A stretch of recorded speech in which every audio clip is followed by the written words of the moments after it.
देखो बेटा, अब तक हमने के पी के सी सीख लिया और हमने ये भी सीख लिया उसका रिलेशन। अब जब हमने रिलेशन सीख लिया तो हमारे पास रिलेशन आया के P is equal to K C R T delta N. जी लगा दो चाहे लगा दो, ये फॉर्मूला आ गया हमारे पास। अब जब हम न्यूमेरिकल्स करेंगे इसके, तो न्यूमेरिकल में क्या होगा, कहीं बोलेंगे फाइंड के पी, के सी दिया होगा, टेम्परेचर दिया होगा, डेल्टा एन निकाल लेंगे। आर हमें याद रखना होता है, तो बस मैंने यहाँ पे आर की वैल्यू आपको बताई है, याद रखना है। कैसे याद रखना है, देखो जो पास्कल होता है वो न्यूटन मीटर स्क्वायर होता है, तो हमें कोई दिक्कत ही नहीं है, because pressure is equal to force upon area, तो न्यूटन अपॉन मीटर स्क्वायर। अब याद रखने वाला ये है वन बार में कितने पास्कल होते हैं, तो ये सब चीजें ना हमें याद रखनी जरूरी है। तो वन बार में कितने पास्कल होते हैं, 10⁵ पास्कल। और अगर आपका प्रेशर बार में दिया हो तो आर की वैल्यू लेनी है 0.0831। ये याद रख लो, क्योंकि न्यूमेरिकल करते हुए ना आर की वैल्यू पेपर में नहीं दी होती, ये आपको खुद याद रखनी है। वन बार 10⁵ पास्कल के बराबर होता है। और अगर प्रेशर बार में हो तो आर की वैल्यू लेनी है 0.0831। और अगर प्रेशर एटीएम में हो, एटीएम का मतलब होता है एटमॉस्फेयर, तो एटमॉस्फेयर में हो तो हमने आर की वैल्यू लेनी है 0.082। एक बार दोबारा सुन लो, जब हम न्यूमेरिकल करेंगे केपी के सी के, तो न्यूमेरिकल करते हुए हमें आर की वैल्यू की जरूरत पड़ती है और कुछ कन्वर्जेंस की जरूरत पड़ती है। तो ये आर की वैल्यू हमें याद रखनी पड़ती है, जो हमने आइडियल गैस इक्वेशन में भी पढ़ी थी। तो यहाँ पे हमारे पास दो ही वैल्यूज में काम चल जाता है। अगर प्रेशर बार में हो, जो मैंने हाईलाइट किया है बार में हो, तो आर की वैल्यू 0.0831 ले लेना, ये याद रखने वाला है, कर लो याद। अगर प्रेशर एटमॉस्फेयर में हो तो आर की वैल्यू 0.082 लीटर एटमॉस्फेयर पर केल्विन पर मोल ली जाती है। चलो इसे नोट कर लो बेटा जल्दी। ओके बेटा, अब हमने ये समझ लिया, अब हम चलते हैं आगे। जब हम आगे चलते हैं तो अब मैंने एक न्यूमेरिकल दिया है इसी से रिलेटेड, तो इस न्यूमेरिकल को हम करते हैं, आप साथ साथ नोट कर लो, मैं समझाता भी हूँ और करते चलो। देखो न्यूमेरिकल क्या कह रहा है, कह रहा है एट 700 केल्विन, यानी टेम्परेचर दे दिया, the equilibrium constant KP for reaction. ये रिएक्शन दे दी और ये केपी है, उसने देखो क्वेश्चन में खुद ही दे दिया ये केपी है आपका, तो केपी दे दिया। अब केपी की वैल्यू है 1.8 इंटू 10⁻³ किलो पास्कल। ये है किलो पास्कल, किलो होता है 10⁻3, किलो मतलब 1000 होता है ना, तो ये खत्म हो जाएगी, ये पूरी वैल्यू खत्म हो जाएगी, क्योंकि 10⁻³ इंटू 10⁻3, तो ये पास्कल रह जाएगा। कहता है what is the numerical value of K C. देखो केसी पूछा है, in molar per litre for the reaction at same temperature. तो देखो हमने कैसे सॉल्व किया इसको, तो पहले तो हमने क्वेश्चन समझ लिया, अब देखो इसको कैसे सॉल्व करेंगे। तो सबसे पहले हम रिएक्शन देखेंगे, और जो हमारा फॉर्मूला है, तो फॉर्मूला तो आपको पता चल ही गया है हमारा क्या फॉर्मूला है यहाँ पे। जो हमारा यहाँ पे फॉर्मूला लगने वाला है वो फॉर्मूला है के P is equal to K C R T delta N. ये हमारा फॉर्मूला लगने वाला है। अब हमें इसमें डेल्टा एन चाहिए और के सी हमने निकालना है, तो के सी निकालना है तो इसको मैथमेटिकली लेके आओ ऐसे, तो ये इक्वेशन बन जाएगी। अब हम ये डेल्टा एन की वैल्यू देख लेते हैं, तो डेल्टा एन देखो किसके बराबर आ रहा है, delta N is equal to N2 माइनस N1। N2 मतलब प्रोडक्ट होता है और N1 मतलब रिएक्टेंट। तो प्रोडक्ट में देखो कितने मोल हैं, 2+1, गैस गैस है ना, तो 3 हो गया। रिएक्टेंट में 2 है, माइनस कर लिया 1 आ गया। तो पावर 1 का मतलब कुछ भी नहीं होगा, यानी डेल्टा एन खत्म हो गया, यानी डेल्टा एन 1 है तो ये खत्म हो गया। अब हम केपी की वैल्यू देखते हैं, तो जो केपी की वैल्यू है वो कितनी है, 1.80 इंटू 10⁻³ केल्विन पास्कल। तो इसको ना आप ओपन कर दो, केल्विन बोल दिया मैंने, ये किलो है, किलो को ओपन करो तो 1000 आएगा, ये वैल्यू कट गई, ये वैल्यू कट गई। अब ये पास्कल बन गई 1.8 पास्कल। अब इस पास्कल को ना मैंने बार में चेंज कर दिया, तो 1 बार में कितने पास्कल होते हैं, 10⁵ 1 पास्कल जो है आपका, देखो यहाँ पे अगर आप इक्वेशन देखो तो ये है ना, 1 बार में कितने पास्कल होते हैं, 10⁵। तो 1 पास्कल में कितने बार हुए, उल्टा हो जाएगा, 1/10⁻⁵। देखो 1 बार में 10⁵ पास्कल है, तो 1 पास्कल में कितने बार हुए, डिवाइड हो जाएगा और ये माइनस में आ जाएगा। तो हमारी ये इक्वेशन बन गई। देखो यहाँ तक समझ में आ गया, मैं इसको हाईलाइट करता हूँ, बोलो बच्चों यहाँ तक समझ में आ गई कैसे आया, देखो ये हाईलाइट कर दिया मैंने। Yes sir. चलो, अब इसके बाद बस हमने पुट कर दिया, आर की वैल्यू हमें पता ही है, यहाँ पुट कर दिया, सॉल्व कर दिया, और अभी गॉट दिस आंसर।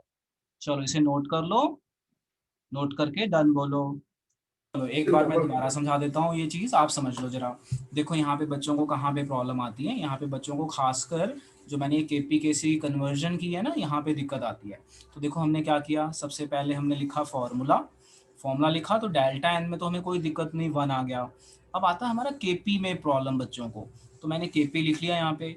अब ये किलो का मतलब होता है 3, तो ये -3 और ये 3 कैंसिल, तो पास्कल बन गया। अब हमें पता है कि 1 बार में 10⁵ पास्कल होते हैं, तो 1 पास्कल में कितने बार हुए, 10⁻⁻5 उल्टा हो जाएगा, तो बस यहाँ पुट कर दिया मैंने और कुछ नहीं किया।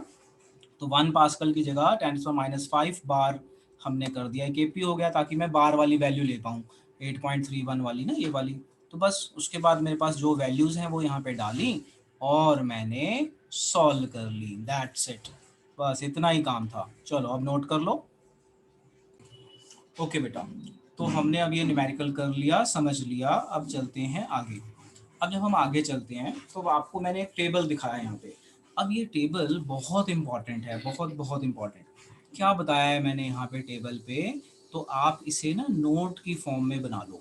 क्या बताया है मैं अभी बस समझाता हूँ साथ ही साथ। देखो टेबल में मैंने यहाँ पे 3 चीज़ें बताई हैं। सबसे पहली चीज़ क्या बताई है कि अगर कोई रिएक्शन है और उसका कोई भी के है, मान लो के है, और उस रिएक्शन को अगर मैं उल्टा लिख दूं, देखो जरा इस टेबल में ना, पहला स्टेप देखो, दूसरा स्टेप देखो, तीसरा स्टेप देखो, बताओ पहला स्टेप, दूसरा स्टेप और तीसरा स्टेप, मुझे इनको ना फर्क बताओ। जो पहला स्टेप है ना उसका उल्टा कर दिया है, तो अगर मैं रिएक्शन उल्टी कर दूंगा तो के मेरा इन्वर्स हो जाएगा, कि अगर मान लो के की वैल्यू x है तो 1/x आंसर आ जाएगा। और दूसरे स्टेप में n से मल्टीप्लाई कर दिया है, तो अगर n से मल्टीप्लाई कर दिया तो वो पावर बन जाता है, तो पावर बन गया। मतलब क्या है कहने का, इसमें कैसा क्वेश्चन आएगा ये समझो। क्वेश्चन देखो कैसा आएगा, क्वेश्चन इस तरह से आएगा। सर नोट करना टेबल। बिल्कुल बिल्कुल बेटा, नोट कीजिए, मैं साथ में क्वेश्चन में बता रहा हूँ, आप नोट भी करते जाइए। क्वेश्चन देखो इस तरह से आएगा, if Kc for 2H2 plus O2 give 2H2O is 20। Question समझना ध्यान से। If Kc for this reaction is this, find new Kc for 2H2O 2H2 plus O2, ये क्वेश्चन है। अब बताओ इसका आंसर कैसे आएगा, हर्षिता बताओ जरा कैसे आएगा आंसर। अगर आप इस क्वेश्चन को देखो ध्यान से, तो जो ये इस रिएक्शन का केसी दिया हुआ है, इस रिएक्शन का केसी दिया हुआ है 20, और इसी रिएक्शन को ना उल्टा करके लिख दिया, कहते हैं अब न्यू केसी बताओ। तो इस टेबल में यही बताया हुआ है, यस इस टेबल में यही बताया हुआ है कि अगर किसी रिएक्शन को उल्टा कर दें और केसी पूछें, तो आपको केसी दिया हुआ था 20, तो न्यू केसी कितना हो जाएगा, न्यू केसी कितना हो जाएगा, new KC would be 1/20। Equal to 1/20। बस यही आंसर, नोट कर लो, नोट कर लो। तो इस तरह से इस टेबल पे बहुत सारे क्वेश्चन बनते हैं और बच्चे यहाँ पे ना गड़बड़ करते हैं क्योंकि वो भूल जाते हैं ये स्टेप। तो ये याद रखना कि अगर हम किसी रिएक्शन को उल्टा कर दें तो जो उसकी के की वैल्यू होगी वो भी रेसिप्रोकल हो जाएगी 1/20। एक और क्वेश्चन देता हूँ इसी से मैचिंग, नोट कर लो, नोट करके डन बोलो। ठीक है बेटा, अब मैं एक टॉपिक और समझाता हूँ इसी से रिलेटेड, और फिर मैं आपको नोट करने का टाइम भी दूंगा। लो एक और न्यूमेरिकल इसी पे समझाता हूँ। देखो एक हाइपोथेटिकल क्वेश्चन करके दिखाता हूँ, तो ये चीज़ें याद रखना। देखो जैसे पेपर में आ गया कि केसी फॉर रिएक्शन, हाइपोथेटिकल दे देता हूँ, A changes to B is X. कह रहे हैं K C for reaction is this, find Kc for 2A 2B। ये हो गया, अब ये क्वेश्चन हो गया। तो अब आप देखो हमें पता है कि हमें केस, हाँ कह रहा है कि फाइंड न्यू केसी, तो जो हमारा न्यू केसी होगा वो किसके बराबर होगा, कि जो आपकी केसी आई है उसका पावर बन जाएगा, ये 2 है ना तो इसकी पावर बन जाएगी 2, बस और कुछ भी नहीं। x²। ठीक है जी, समझ गए। देखो ये टेबल देखो, टेबल में ऐसा ही तो बताया कि अगर हाँ इस जी तरह से सर हो समझ। कि उल्टा कर दो तो उल्टा, और n से मल्टीप्लाई कर दो तो देखो पावर बना दिया उसको, n का क्या बना दिया, पावर। अच्छा एक और चीज कर लेते हैं, इसी क्वेश्चन को एक और तरीके से पूछ सकते हैं। क्या पूछ सकते हैं क्वेश्चन, देखो जरा।